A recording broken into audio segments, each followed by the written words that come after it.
Welcome back to the Mowing in the Dark podcast. I am your host, Ariens Sutter. Thank you for tuning in to another episode.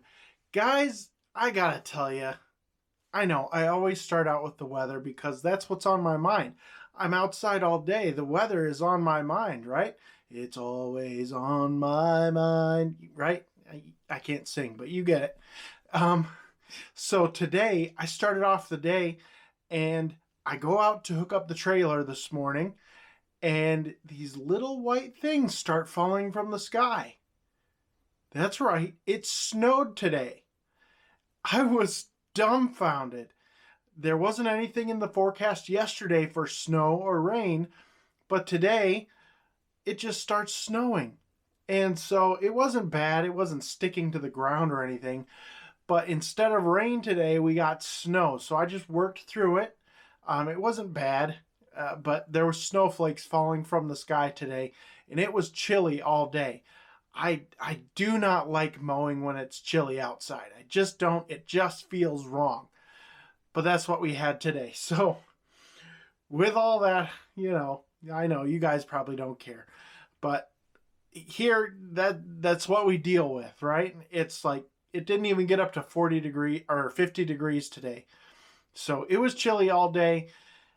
It's going to be chilly all week. I just got to buck up and deal with it. I'm going to wear a sweatshirt and a coat and gloves all week. I hate it. I just hate it. I want to be in short sleeves.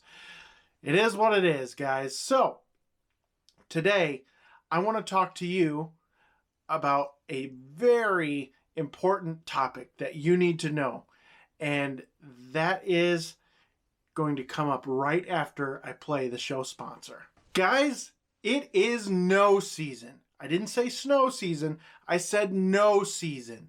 That's right. This is the season where you have to use the word no a lot. Some of you have a really hard time doing this. I used to have a really hard time doing this. Not anymore. You have to learn to say no. I know I've talked about this before on the podcast. It was like 100 episodes ago, though. So you've got to learn to say no, especially in the spring rush. It is no season. You've got to learn that you can't take on every single little job that comes your way. Now, some of you have learned this. Others of you, you're new in the business. You want to take on everything. Let me tell you, if you learn now how to say no to those lawns that you look at, you go and estimate it, and you're thinking in your mind, yeah, I could do this, I could charge this much, but it's really going to be a pain in the butt. Say no to that yard. If it's going to be a pain in the butt, say no.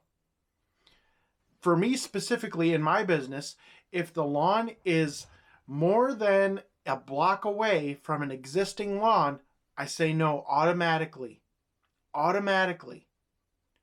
Because I want that route density. And all of my clients from last year, except for 2, came back this year. My list was full last year. And even though I lost 2, it's still full. And I picked up 4 more. Those 4 are also snow clients. And so that's why I brought them on.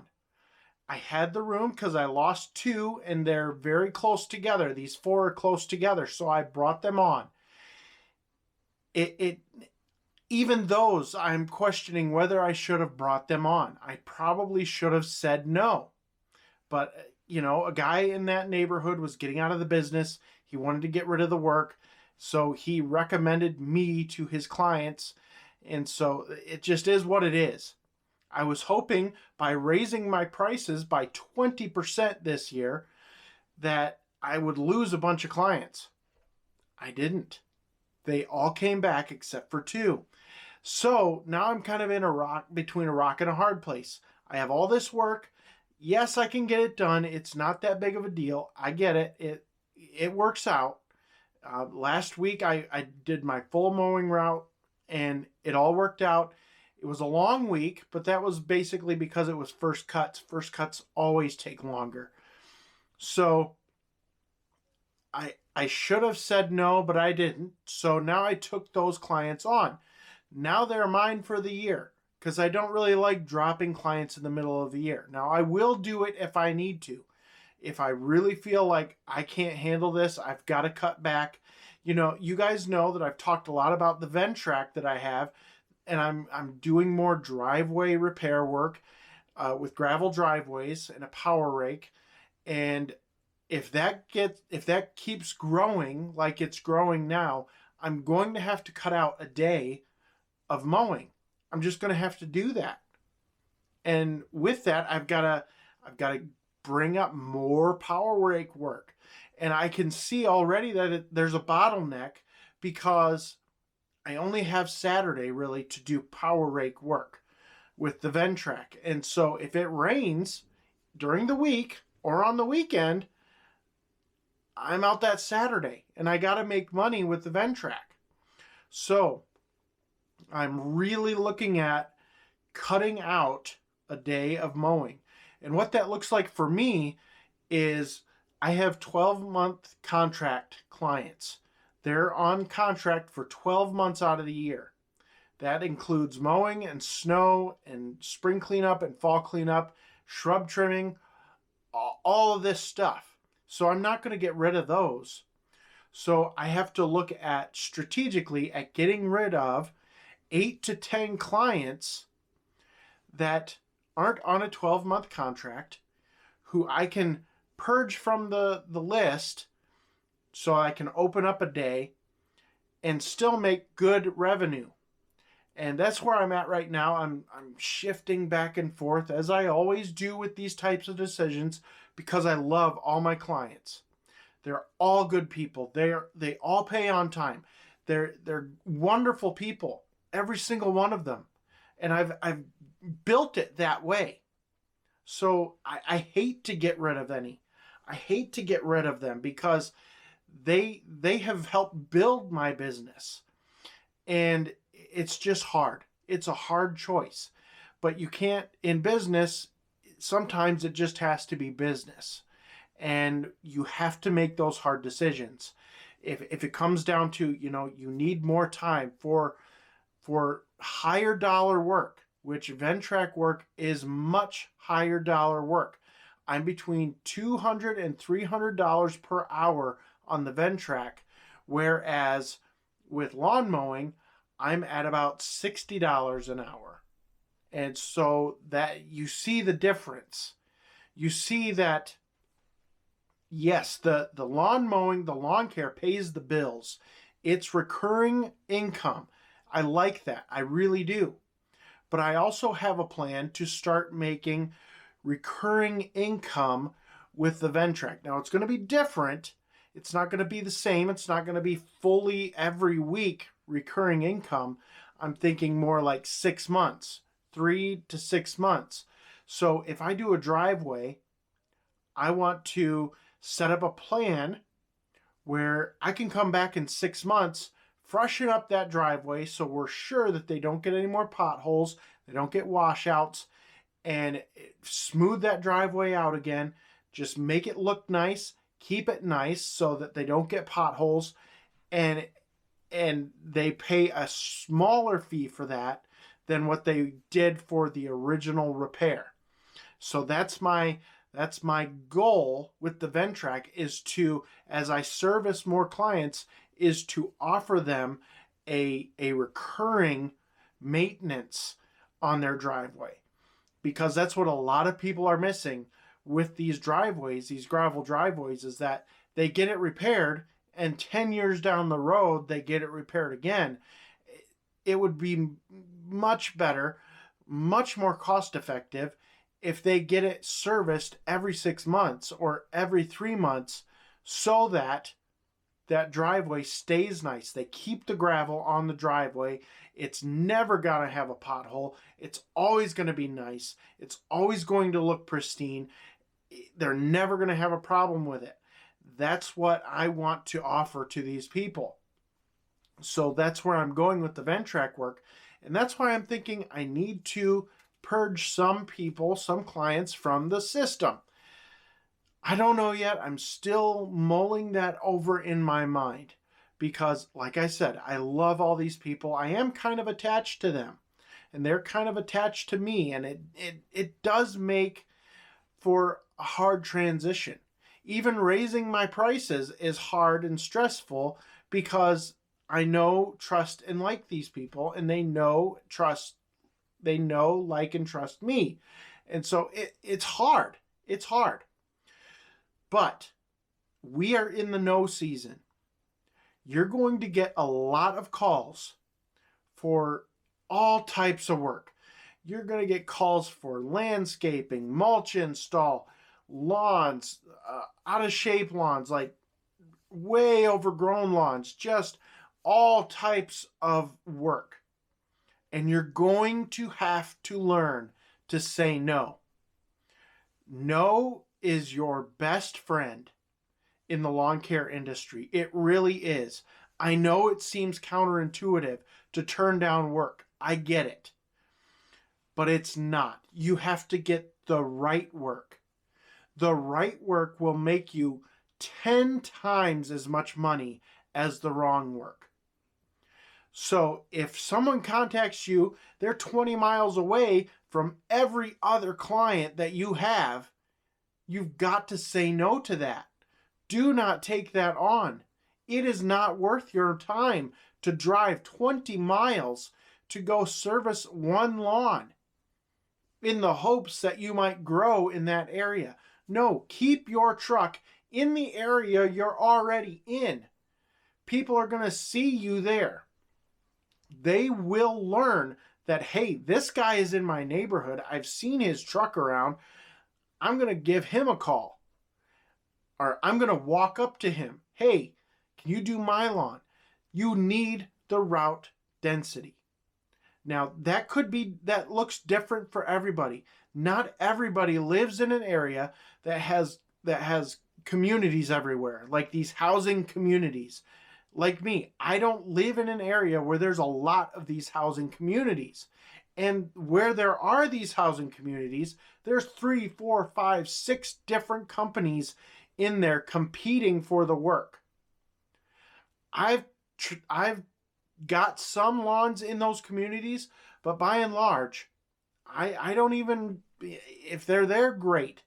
But if I don't have a client, an existing client, a block away from them, I'm not taking them on. That's how I've built my route density. And that's how I can make enough money for my business to survive, is because in my area, I've chosen to say no to anyone who is more than a block away from an existing client. That's a lot of no. I say no 99.9% of the time. When someone contacts me, I say no 99.9% of the time. And it gets a little old, I'm not going to lie, but it also feels really good. Because you know you're going to be actually spending money to do that lawn. You're not going to be making money on it. You're spending money to do that lawn. It just really feels good when you get into using the word no to say, all right, I'm just going to say no to anything that's out of my range. You gotta have an area, you gotta establish that area, and you gotta say, I'm not going outside of it. That's what I've had to do. I used to drive all over the place. I used to go 20 minutes to the north, and I used to go 20 minutes to the east, and I used to go 20 minutes to the south. I just said, I can't do this anymore. I'm not making any money. So I cut off the north. And then I cut off the east. So I had really good clients in the north and the east, and I cut them off and said, I'm sorry, I can't service you. You're too far away. I can't do it. And then I get contacted from the west, and I've learned my lesson, so I say, no, I can't do anybody over there. I don't have any clients over there. I can't do it. I'm sorry, I can't do over there. So it's just south and right here in the center. So I go south and where I'm at, maybe a little east, because from where I live, it's a little east to get to my main area. So I go east and south, and that's it. That's all I do. Because it's too much. And my business has become more profitable. Now, last year was an exception. Last year was not profitable. I mean, it was, but it wasn't good. So, in years past, it's been very profitable, but last year, no. Just with gas prices and all that stuff, prices of everything going up, I was just not profitable. I wasn't ready for it. That's a different story. That's a different situation. But in years past, after I cut out all the extra stuff, all the other areas, I was becoming to be more profitable. And that's what I want for you guys. You can become more profitable by saying no. Saying no to work that is outside of your scope. Saying no to work that's outside of your area. Saying no to work that is not close to a route that you already have. Saying no is going to help you be more profitable. Because people are going to, first of all, people are going to think that, wow, you must have a really good service if you're turning down everyone. Well, you're not turning down everyone. You're turning down those who don't fit the criteria for your business. You're not growing a billion different pumpkins here. You're growing one prize-winning pumpkin. And to do that, you got to cut off all the other junk, all the other stuff that is thrown at you. You got to cut that all out to grow that one prize-winning pumpkin. The one that is going to win you the first place prize. You got to cut out all that other stuff, and you've got to focus on that one pumpkin, that one type of client, that one area, that area that you set. That is your garden. That's your one pumpkin. You have to do it. And it's a hard lesson to learn, but when you learn it and you start to implement it, now you can start growing those profits because you have that client, you have that ideal client in your mind, and you're cutting away all the other stuff that it's going to grow a pumpkin, but it's not going to be a prize-winning pumpkin. It's going to be a dud. It's going to rot on the vine, or it's not going to produce. It's not going to grow big. It's just going to be a normal, everyday, lopsided pumpkin. You don't want that. You want the big mambo jumbo 1,000-pound pumpkin that's going to win. That's what you want to focus on. And so all the other distractions, all that other stuff has to go away.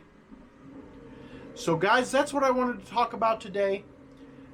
Work on saying no. I know it's hard, but you can do it. All right, guys, that's it for this episode. Thank you so much for listening, and I will see you in the next episode.